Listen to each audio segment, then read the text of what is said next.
Full transparency, if you watch the video, you will see me trying to get a blood sample and use the product, and I failed twice at that. I didn't find it user friendly, so just keep that in mind if you have something that like an older person that you're working with. I'm not diabetic, but I do have insulin sensitivity, and so obviously it makes sense for me to check my levels regularly. I do like that this pairs to an app so that all of the data is not only stored on this device, but it's also stored in the app, so you can look for trends and you can see how things are doing. So you can set it to, you see the fork and stuff right there, you can set it to fasting or not fasting. So it makes sense to check it when you first wake up, but then 2 hours after a meal as well. So it comes with a little pin to get your blood sample with. So I'm gonna do that on camera really quickly to show you guys.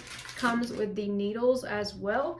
And then it comes with the test strips, which you'll put in your machine. The blood actually goes in on the sides, which is a little different from some of the other ones. All you need to do is get a little bit of your blood. Make sure that you wipe off the top of the blood sample first, so like have a little bit come out and then wipe it off and then get the rest that comes out after the fact. So most people like to use the setting of 3, so you can see on the cap here it's going to say like 1 2 3 4 5. You can see that's how basically how much it will press the trigger when it pulls the needle. This is the needle right here. You just pull it down and that means it's ready, and then you'll push this button and it'll pop up.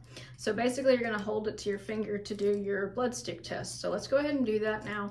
Doesn't hurt. I know it's a little scary, but we can get through this. So you'll just take off the needle here. That's the first thing. And so now we've got a needle, so you need to be careful. Then you'll put this cap on. So we're putting the cap on, and then you can see the tiny needle there. We're gonna set this to 3. Okay, you can alternate hands. I would say alternate every day, but I just kind of get my finger like that, and then I'll put the pin on it, and we just push the button. Ready? 1 2 3. Okay, we've got our stick. Just a tiny bit of blood. We're gonna wipe that first bit off, and then the rest of it is where we're gonna get our sample from. So let's go ahead and stick it in the side. Okay, so you can see here that that blood sample filled up right there. Okay, so it's saying bleed. So I put it in and it says E62. So I believe that is an error code. As you can see, I am bleeding. So not sure what's going on with that because I did follow the instructions. I'm not finding this to be the most user-friendly right now, so I'm getting a little bit frustrated, but let's see if we can figure out what E62 means. So I did everything that the instructions said to do, and I'm still getting E62. So you know, in terms of the ease of use, I'm struggling with it. The tools that they're giving you work fine for what you're doing, but the machine here I think maybe is a little bit overly complex, because look at all of these instructions. Like this, it should not be that complicated. Granted, it may be me not knowing what I'm doing, but just following the instructions and stuff and getting 2 different blood samples and still getting error messages, I'm just not sure what's going on. So personally, I don't know if this would be the best fit if you are not tech savvy.